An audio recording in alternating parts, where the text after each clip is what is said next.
we'd been planning on talking to you for a while. And then when we heard the news of what happened over the weekend, I guess that puts a little bit more of a focus on what's happening internally at Target right now. What did happen over the weekend? Well, obviously, a tough weekend, tough for our brand, and really disappointing for our guests. So I need to start out by apologizing to the thousands of guests who were shopping our stores on Saturday and again on Sunday. And unfortunately, we had issues both days. On Saturday, we had an internal issue just tied to standard maintenance that knocked us down for a couple of hours.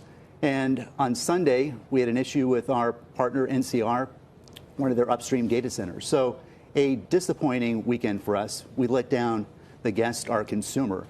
But the good news was, we were quickly able to determine no data breach, which was very important to communicate.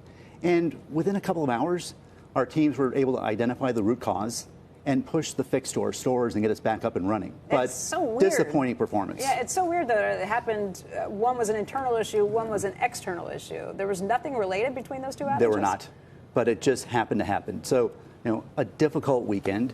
The good news, our teams rallied around it.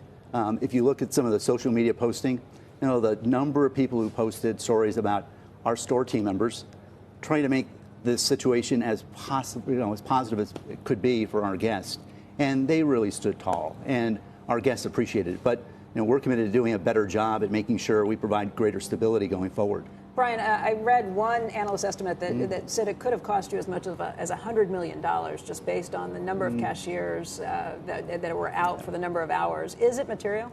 We were down for a couple of hours. I think the real question, I might as well answer it right up front, is it going to change our guidance for the second quarter? And the answer is no. We're committed to our guidance from a comp standpoint, an op income standpoint, and an EPS standpoint, and we'll build on our momentum that we started with in Q1.